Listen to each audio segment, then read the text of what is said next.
Bem-vindos a mais uma edição do JR 15 Minutos, o podcast da Record que aprofunda as notícias que mais mexem com a nossa vida.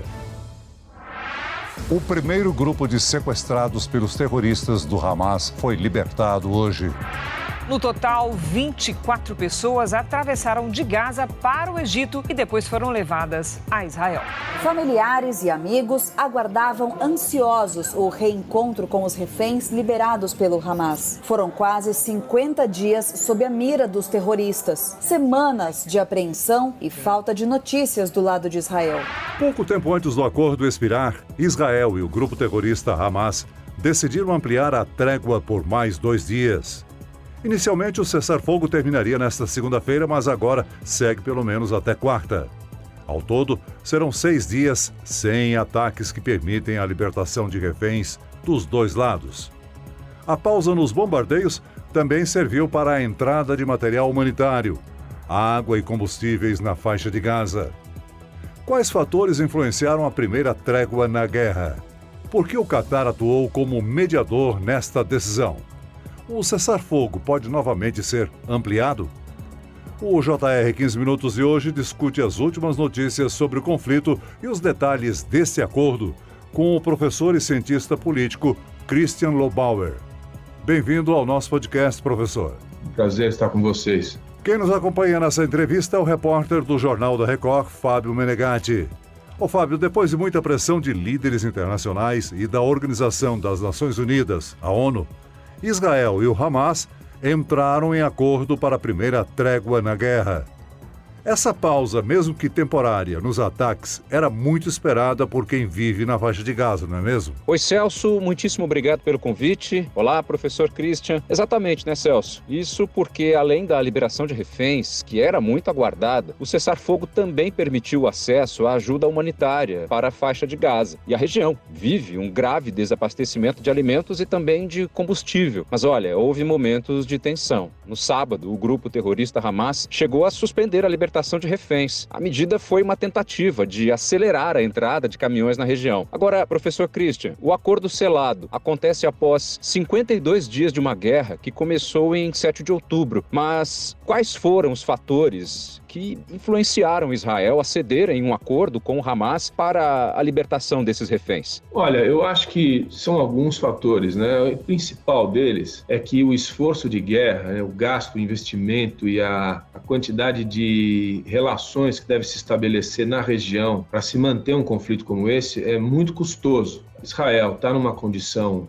de absoluta dependência do auxílio e da presença americana na região. Os próprios americanos estão fazendo o que podem para encontrar uma maneira de reduzir e até conter o ataque israelense, também em função das relações que tem com os outros países da região. Então não é um conflito daqueles mais localizados ou daqueles que você pode resolver em uma semana ou um mês, ou daqueles que você tem força suficiente para investir ad eternum, né? É de interesse geral que haja uma trégua, como já está acontecendo, ou quiçá até um armistício, porque de todos os lados, talvez o menos interessado nisso seja o próprio Israel, mas de todos os lados há pressão para que haja algum tipo de solução, ainda que seja intermediária. As negociações em torno dos reféns duraram semanas, mas a cada dia a pressão por parte da comunidade internacional aumentava.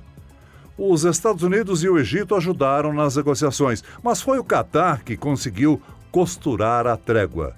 Professor Christian, qual a influência que o Catar exerceu nesta mediação? Olha, o Catar é um país muito pequeno ali da região, um grande produtor de petróleo, então um país muito rico. É curiosamente o país onde teve a última Copa do Mundo, para aqueles que não acompanham também aí a região. A característica do Catar é a seguinte, é um país que está entre Irã e Arábia Saudita e é um país de maioria xiita. Então o Catar serve como uma espécie de figura neutra, vamos dizer assim, consegue conversar com a Arábia Saudita e com o Irã, que são as duas potências médias da região que definem o jogo de poder ali, junto com Turquia, que não faz parte desse universo árabe, né? Embora o Irã seja um país persa, de hoje fala farsi, não é do mundo árabe, mas enfim, as relações do Oriente Médio dependem muito de 3 potências médias, Arábia Saudita, Irã e Turquia. E o Catar tem essa característica. Então, por ser um país que está entre os dois gigantes, vamos dizer, os dois grandes, que são os dois inimigos e que influenciam demais no conflito Israel-Palestina, veja,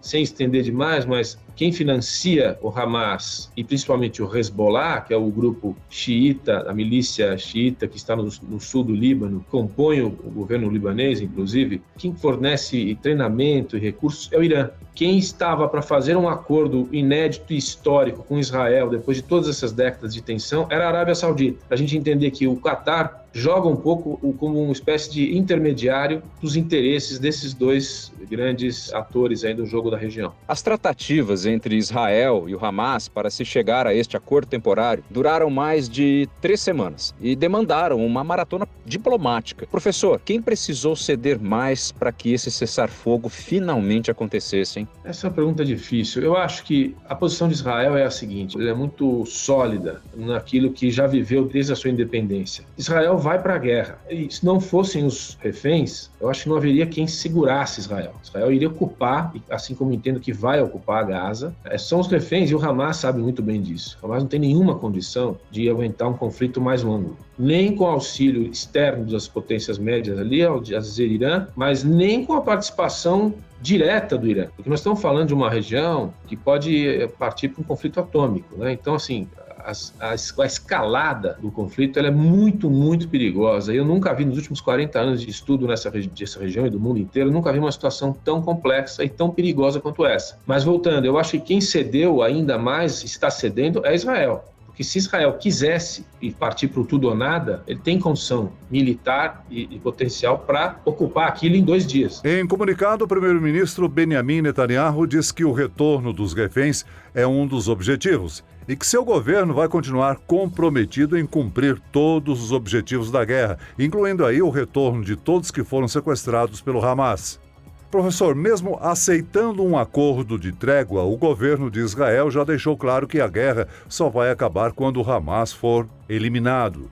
Ou seja, em breve os ataques serão retomados, né? Eu acredito que sim. De um jeito ou de outro, o que Israel vai fazer é o que fez com, nas devidas proporções, os sequestradores da sua equipe olímpica nas Olimpíadas de 72. Eles passaram-se os anos, eles foram atrás de um por um, eram 6. Eles foram atrás de um por um, o último a ser pego demorou mais de 20 anos para encontraram e eliminaram. Então, assim, Israel vai fazer isso. Israel foi buscar Eichmann em Buenos Aires em 1962, depois do Holocausto, 20 anos depois, localizou Eichmann, trouxe ele de forma irregular da Argentina, julgou e executou em Israel. Então, acho que pelo histórico e por aquilo que Israel luta, eu acredito que vai fazer a mesma coisa com os militantes do Hamas. Mas o primeiro jogo é o jogo dos reféns, quer dizer, não podem perder nenhum refém. E acho importante, Celso, dizer também que a situação em Israel não é simples. Embora haja esse consenso em torno da guerra, não há consenso em torno da liderança. Netanyahu não está forte, já vem enfraquecendo há muito tempo. A resistência, porque é um regime democrático, tem partidos diferentes, tem visões diferentes dentro do país, e esse regime que está tocando a guerra não está forte. Tem uma tensão muito grande no gabinete de guerra, então isso dificulta muito as negociações como vão ocorrendo a cada semana.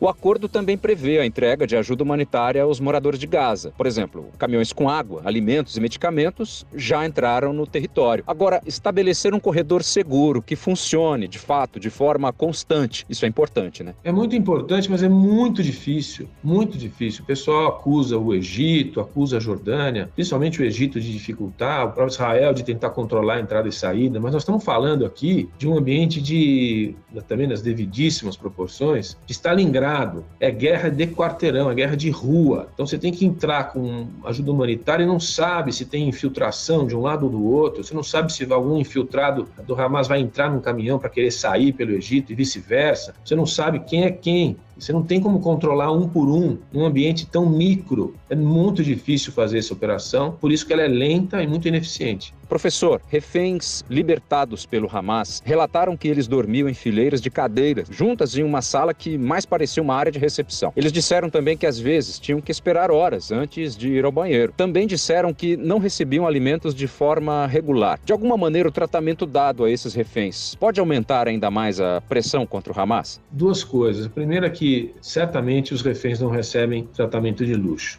né? Eles são a maior preciosidade que Hamas tem, são os reféns. reféns. Se não tiverem, a chance de serem eliminados é muito grande. Já terminar o Hamas não é, porque os líderes do Hamas certamente não estão ali. Devem estar em Paris, devem estar em Londres, em Istambul, né, em Damasco, mas o fato é que os 40 mil homens que se calculam que são as milícias, né, os membros do Hamas, eles vão ser perseguidos e vão ser eliminados. Eu acho que esse é o objetivo de Israel. Então, por isso, valem muito os reféns e devem estar sendo maltratados, mas não a ponto de serem perdidos. Do outro lado, eu acho importante a gente saber também que existem populações palestinas que também são tratadas assim. O Hamas trata os palestinos também de forma como se não fossem gente. Porque se tratassem a população como fosse gente, deveria ter dado um corredor sanitário de salvação para as populações civis saírem e se protegerem, porque em tese são parte do seu próprio povo. Então acho que isso tem que ser colocado em tese. Não me surpreende esse horror que a gente assiste nas televisões, nos reportes da ONU, etc. Mas a gente tem que pensar que a coisa começou de um outro jeito que todo mundo já esqueceu, né? Então, assim, quando começa a barbárie, ela continua do outro lado. Então, eu não estou justificando a guerra, não estou justificando a barbárie, mas, assim, não me surpreende que pessoas vão sofrer dos dois lados agora de forma ainda pior, talvez, do que sofreram aqueles que foram atacados no dia 7. Professor, comandantes israelenses afirmam que a guerra deve entrar em uma nova fase com a redução de bombardeios e menor presença de soldados nas ruas. Agora, a estratégia é mapear e acabar com o Hamas nos túneis subterrâneos de Gaza.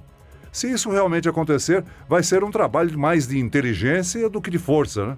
Eu acho que a parte 1 acabou também porque os foguetes, né, os lançadores e do lado do Hamas acabaram, terminou. Quando você cerca a região geograficamente, não tem como entrar manutenção, não tem como entrar mais armas, então eles usaram aquilo que tinham. Então do lado de Israel não interessa bombardear, e justamente tem população civil ali misturada. Então agora é um trabalho desses mais difíceis que existe na guerra. Como eu fiz referência a Stalingrado, pro ouvinte que não conhece, Stalingrado foi uma batalha da Segunda Guerra Mundial que foi lutada bairro a bairro, rua a rua, e demorou mais de 1 ano e meio para ser ocupada pelos soviéticos, depois para tirarem os alemães. Por quê? Porque é uma guerra muito difícil, é como mais ou menos, também nas devidas proporções, entrar num morro ocupado por traficantes. Você tem que entrar em corredor, tem túnel, tem buraco, tem esconderijo, tem alçapão, e quem é que quer fazer esse tipo de trabalho? Quem é que conhece esse tipo de trabalho? As forças israelenses são treinadas, mas é o povo que compõe o exército. Aquelas forças especiais que a gente conhece, que assiste no cinema, é pouca gente que tem essa prática de entrar, assim como o Brasil tem as forças especiais, o BOP ou a Rota, equipes especiais,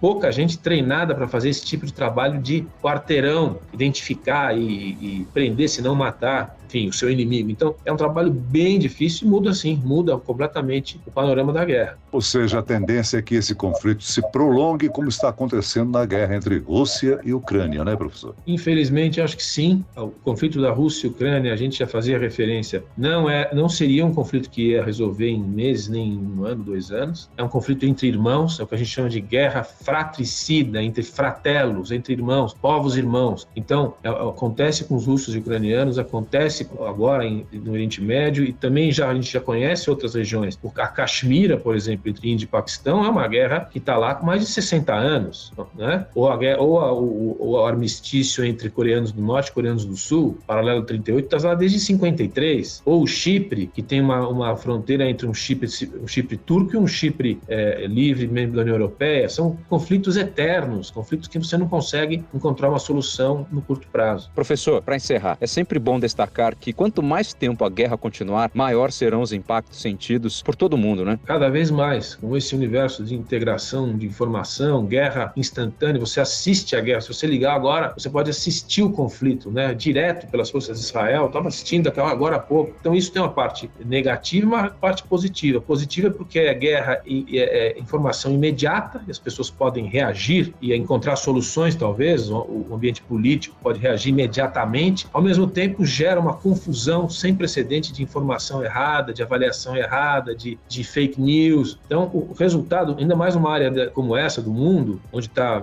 25% do petróleo do planeta, realmente o efeito é imediato nas bolsas, na economia, no investimento. É um mundo integrado, né? Muito bem, nós chegamos ao fim desta edição do 15 Minutos. Eu quero aqui agradecer a participação e as informações do professor e cientista político Christian Lobauer. Obrigado, professor. Obrigado, um prazer estar com vocês. E agradeço a presença do repórter do Jornal da Record, Fábio Menegatti. Obrigado, Fábio. O Celso, eu que agradeço o convite. Para mim é sempre um prazer estar aqui com você. Professor Christian, muitíssimo obrigado. Até a próxima. Esse podcast contou com a produção de David Bezerra e dos estagiários Lucas Brito, Fernando Russo e Kátia Brazão. Sonoplastia de Marcos Vinícius. Direção editorial Tiago Contreira. Vice-presidente de jornalismo Antônio Guerreiro. Você pode acompanhar o JR 15 Minutos no portal r7.com, nas redes sociais do Jornal da Record e nas principais plataformas de streaming. Eu, Celso Freitas, te aguardo no próximo episódio. Até amanhã.